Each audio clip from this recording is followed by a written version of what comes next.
Casi nada lo que nos proponen allí. Selva Pérez Estable, muy buenos días. Gracias por reencontrarnos esta mañana aquí en Info24. Muy buenos días a todos y a todas, a ti en especial por esta invitación que me haces para pensar e invitar a los demás a pensar y a la audiencia en general. Sí, ¿Cómo arrancábamos, Selva? Porque es bien, tú nos proponías comenzar de esta manera, es una ronda circular. Sí, es una canción circular, claro. En realidad, estas voces de estos niños y niñas corresponden a estudiantes de la Escuela 144, de la Escuela de Educación Artística de Carmelo, Colonia. En el año 21 nosotros tuvimos una idea colectiva con varios docentes de educación musical y de educación artística en general, de generar una circular cantada. Las circulares, para quienes nos escuchan, les explico, es un documento que se escribe desde la inspección técnica de primaria, que llega a todas las escuelas y a todos los docentes con el objetivo de generar ciertas orientaciones, es decir, vamos a pensar por acá, vamos a planificar nuestra actividad docente pensando determinadas cuestiones. Es decir, la inspección técnica va guiando, orientando a los docentes a través de esas circulares que llegan a la institución en forma escrita. En ese año se nos ocurrió hacer una circular, pero en lugar de escribirla, cantarla. Por lo tanto, se generó este producto de audición en la que participaron diferentes profesores de primaria. Fue un producto, como yo le decía, Made in primaria, ¿no? Entonces, aparecían las voces de esos estudiantes de la Escuela de Educación Artística, con la consigna de que una profesora de literatura les propuso a esos niños y a esas niñas: cuando ustedes sean grandes, Mateo niño, ¿qué le querría decir a Mateo adulto? Como si yo te dijera, Álvaro niño, ¿qué le querría decir a Álvaro adulto? ¿De qué no se tiene que olvidar cuando sea adulto? Cuando tú seas adulto, ¿de qué no te tienes que olvidar? Por eso allí escuchábamos esas voces maravillosas en las que ellos mismos se decían: no te olvides que tenés que ir a París, no te olvides que la familia es lo más importante y que el cuarto tiene que ser del mismo tamaño, porque ahí afloran algunas otras cosas, ¿no? Claro. Entonces, ¿por qué quería empezar yo con esta audición, con estas voces de los niños? Porque hoy estamos percibiendo, más allá de datos y de discursos políticamente correctos, estamos percibiendo que las niñeces están en peligro. Fíjate que la Red Uruguaya contra la Violencia Doméstica advirtió hace poquito de una situación de masacre hacia las infancias. Sí, ayer lo compartíamos aquí en este espacio, justamente nos parece, y además hoy tenemos nuevas informaciones de casos que ocurrieron en Rivera, los niños como blanco de situaciones entre los adultos, ¿no? Tal cual. Y entonces a mí me parecía que hoy teníamos que reflexionar sobre esto. Los niños como blanco de conflictos de adultos, dice, ¿verdad? Entonces, ¿por qué? Tenemos que ir un poco más a lo profundo y decir, ¿qué nos está pasando? ¿Qué le está pasando al mundo adulto que está tan distraído? Está concentrado en situaciones de ego, ¿sí? En conflictos que obviamente tomados por una situación muy egoica, que parece que la vida pasa por la discusión entre los adultos. Argumentamos, nos justificamos, nos criticamos, pero ¿cuándo nos preguntamos si realmente como adultos estamos cumpliendo con la misión de proteger, de impulsar, de desarrollar a las niñeces y a las adolescencias? Fíjate que un dato no menor que puedo darles, que hoy por hoy tenemos 12.000 niños cuyos padres o madres están presos, ¿sí? ¿Quiénes los cuidan? ¿Quiénes están cuidando a esos 12.000 niños que tienen a sus padres o sus madres privados de libertad. A lo que voy es, ¿cuánto estamos pensando realmente en que tenemos que hacernos cargo del desarrollo de las niñeces y de las adolescencias? ¿Qué estamos haciendo realmente por ellos? En primaria, hace un tiempo atrás, cuando yo todavía estaba ejerciendo mi profesión, nos mostraban una encuesta, un censo, un estudio científico en el que nos decían, en el año 2030, primaria va a tener 30.000 estudiantes menos. Y yo recuerdo que en ese momento, que incluso estaban también las autoridades de la actual administración de la educación, yo decía, ¿y por qué no pensamos que ese problema, porque obviamente un país no puede crecer, no se puede desarrollar si no crece demográficamente, obviamente que estamos en un grave problema, pero ¿por qué no pensamos que esta baja de la natalidad y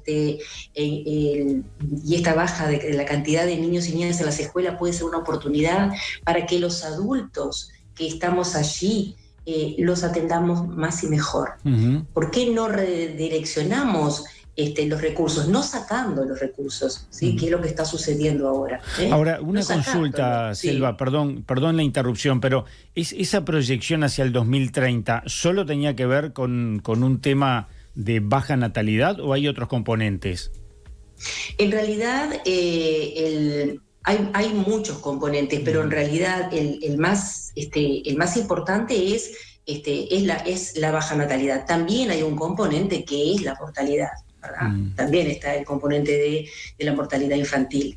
Yo analizaba datos de la coordinación de escuelas disfrutables al finalizar el año 22, porque obviamente yo tengo acceso, en ese momento tenía acceso a esa información como la memoria anual de la coordinación, y iban apareciendo casos de mortalidad infantil, y no solamente, y eso lo podrá hablar más la gente de salud, no solamente la mortalidad al nacer, sino estas situaciones como la que tú estabas trayendo, situaciones en que los niños y las niñas terminan siendo heridos por balas, que a veces son perdidas y a veces tal vez no lo son tampoco, porque aparece también situaciones de intencionalidad. Lo mismo niños que son fruto de femicidios, ¿verdad? Claro. Es decir, ahí hay una multicausalidad. También incluso se hablaba en aquel momento que toda la campaña que se había hecho para prevenir el embarazo adolescente ahora estaba incidiendo en una baja, también en que tengamos menos niños y niñas. Había dado resultado esa campaña de que la adolescencia tuviera mucho más formación desde la educación sexual y se evitara el embarazo adolescente, y que ahora también estaba incidiendo. Es decir, en esto de lo social es tan complejo que indudablemente se evitan males peores, surgen otros problemas que de alguna manera quienes están dirigiendo las políticas públicas de este país tienen que irlo teniendo claro, pero siempre lo que yo digo es, nos falta la creación de políticas públicas que tengan una proyección más allá de lo que es mi gobierno, más allá de lo políticamente correcto. En eso soy bastante radical y me enoja y me entristece mucho que pensemos las cosas tan a cortito plazo, cuando los datos, cuando la realidad nos está mostrando también a corto plazo que así no podemos seguir. El título de la columna de hoy era justamente "La escuela no puede sola". Me parece que es sintomático de lo que tú, o muy representativo de lo que tú nos estás expresando. Y me quedé con esa cifra realmente muy llamativa de 12.000 niños con los progenitores presos, los padres presos, privados de libertad. Y claro, uno tiende a pensar, bueno, ¿cuál es el futuro de esos gurises? Pero capaz que también es mucho más urgente pensar, bueno, ¿y qué es de la vida de esos gurises? Claro, claro. Yo justamente iba a hablar del título de esta columna de hoy. Y lo que tú dices, es decir, ¿cuál es el futuro? ¿Cuál es el futuro de ese niño que hoy sabe que su papá está preso? ¿Cuál es el futuro de ese niño que hoy tiene que estar junto con un adulto afuera de un supermercado donde están pidiendo que por favor le des algo para comer? ¿Cuál es el futuro incluso de ese niño que hoy lo vemos en el ómnibus, que el papá o la mamá, en lugar de irlo abrazando, acariciándolo, va mirando el celular y a su vez o le pone el celular al niño para que el niño esté mirando el celular? O el futuro de ese niño que si salimos a veces a compartir algo en un local público, vemos que en la familia hay dos personas comiendo y al niño le colocaron el celular adelante mientras ellos están almorzando. ¿Cuál es el futuro y cuál es el presente? Claro. ¿Qué le está pasando? ¿Qué tan integrado está ese niño, esa niña a la actividad que están viviendo los adultos? Claro. Y si está integrado, ¿cómo lo está integrado? Porque sí, hablamos demasiado del futuro y descuidamos el presente. Y no podemos pensar en un buen futuro si el presente no es digno, no es intenso, no es integral. Si en ese presente yo no tengo la escucha, no tengo la voz de mi mamá, la mirada de mi papá, la caricia, el abrazo, el tiempo, el futuro está hipotecado. Claro, y además si tengo cuestionado la alimentación y la salud, no sé si tengo futuro. Tal cual. Y yo te ponía dos ejemplos contradictorios, o lejanos, pero para mí muy preocupantes, porque cuando recorría las escuelas supe estar en jardines de infantes, de quintiles muy altos. Para que se entienda, hablar del quintil 1, 2, 4, 5 es hablar de el nivel socioeconómico de la familia, ¿sí? Y entonces la institución, de acuerdo a las familias que recibe y de acuerdo a un cuestionario que se le hace en relación a los bienes y la forma de consumir que tiene, se determina ese quintil de la institución. Cuando hablo de quintil 1, hablamos de quintiles 1 y 2, hablamos de contextos altamente vulnerables, donde realmente falta comida y falta salud, claro. ¿Sí?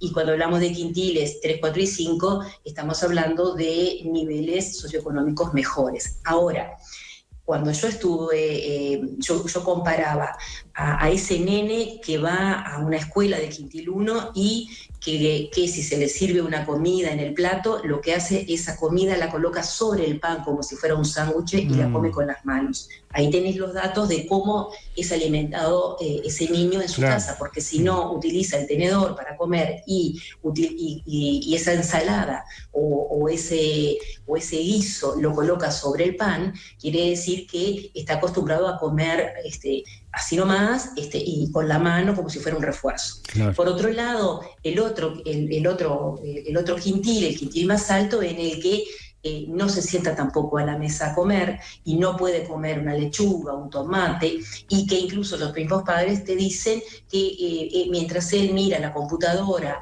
o mira el celular, ellos le van dando con un tenedor una papa frita o un pancho, que es lo que les gusta comer. Entonces, las dos situaciones son de altísima vulnerabilidad, las dos, uno porque le falta lo material y el otro porque le falta la contención emocional y hasta el desarrollo de las papilas gustativas, porque quiere solamente comer siempre pancho, que es lo que siempre come en la casa, claro. Que el pancho es caro, pero que no lo alimenta bien. Entonces, hay dos situaciones. Yo le planteo las dos puntas, después en el medio miles de situaciones, claro. Que tienen que alertar al adulto. ¿Qué nos está pasando? Que no estamos tomándonos el tiempo y nos estamos desperdiciando la riqueza de convivir con nuestros niños y nuestras niñas mientras ellos están creciendo, aprovechando de ellos también la magia que nos dicen. Las palabras de estos niños que escuchábamos al principio son niños de 7, 8 años que al preguntarle contestaban esto, y la riqueza, porque ahí ellos hablan de la amistad, ¿sí? Hablan de sus sueños, hablan de lo que les pasa en el momento. ¿Cuánto escuchamos eso? ¿Y por qué la escuela sola no puede? ¿No? ¿Por qué la escuela sola no puede? Porque la escuela representa el Estado en el barrio, ¿sí? Lo mismo que una policlínica, ¿sí? Lo mismo que la jefatura, una seccional de policía. Fíjate que estamos hablando de seguridad, salud y educación, ¿sí? Y los referentes de esos tres grandes temas que tanto se habla, y más en este año electoral, están en cada uno de los barrios o de los parajes rurales, ¿sí? O cercanos a los parajes rurales. Y esas personas que están dentro de esa policlínica, dentro de esa seccional policial, dentro de esa escuela, representan al Estado, representan qué hace el Estado, que tiene que tener una política pública para llegar a la población y ofrecerle soluciones, ofrecerle contención. Entonces, ¿puede sola la escuela? No, como tampoco puede sola una policlínica, como tampoco puede sola una seccional, ¿sí?